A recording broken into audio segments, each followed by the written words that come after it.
আসসালামু আলাইকুম everyone, this is Arif খান।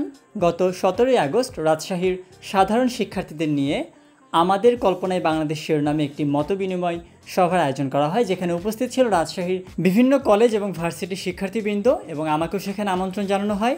উক্ত মতবিনিময় সভায় উপস্থিত সকলেই নিজ নিজ এন্ট্রি কার্ড সংগ্রহ করে সিগনেচারের মাধ্যমে নিজেদের উপস্থিতি নিশ্চিত করে সেমিনার হলে প্রবেশ করে। উক্ত সভায় প্রধান অতিথি করা হয় শহীদ আবু সাঈদ, গোলাম নাফিজ, আলী রাইহান, শায়েক আসহাবুল ইয়ামিন, মীর মাহফুজুর রহমান মুগ্ধ, সাকিব আঞ্জুম, মঈন উদ্দিন, মাহবুবুর মাহমুদুর রহমান সৈকত, পারভেজ শাকিল, ফারহান ফারহাজ, মাহমুদুল হাসান রিজভি, হৃদয়চন্দ্র বড়ুয়া, ইমতিয়াজ আহমেদ ডালিম, শরীফ রিয়াদ, ফাইসাল আহমেদ শান্ত, জিল্লুর রহমান, তাহমিদ তামিম, জাহিদুজ্জামান তানভিন, ইমাম হোসেন তাইম, মারুফ হোসেন, ওয়াসিম আকরাম, ইরফান ভুইয়া সহ নাম না জানা সকল শহীদকে। যারা প্রধান অতিথি হিসেবে ছিল তারা সকলেই শহীদ। তারা হয়তো উক্ত সভায় উপস্থিত ছিল না, কিন্তু তাদের অবস্থান ছিল সবার হৃদয়ে। শহীদদের স্মরণ এবং পবিত্র কোরআন থেকে তেলাওয়াতের মাধ্যমে উক্ত মতবিনিময় সভার সূচনা হয়। বিসমিল্লাহির রহমানির রহিম।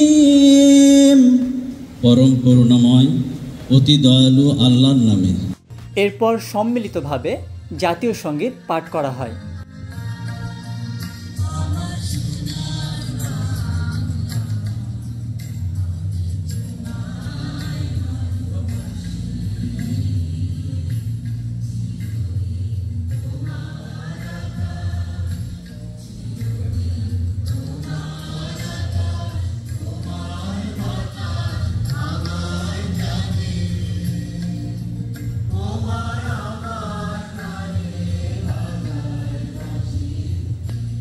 আমাদের এই দুর্নীতিমুক্ত বাংলাদেশ গড়তে পারলেই আমরা আমাদের স্বপ্নের বাংলাদেশ পাব। আলোচনার এক পর্যায়ে সকল শহীদের স্মরণে 1 মিনিটের নীরবতা পালন করা হয়। এরপর উপস্থিত শিক্ষার্থীবৃন্দ এই বৈষম্য ও দুর্নীতি নিরসনে তাদের স্ব স্ব জায়গা থেকে বক্তব্য তুলে ধরে এবং এর থেকে পরিত্রাণের উপায় সম্পর্কে আলোচনা করে।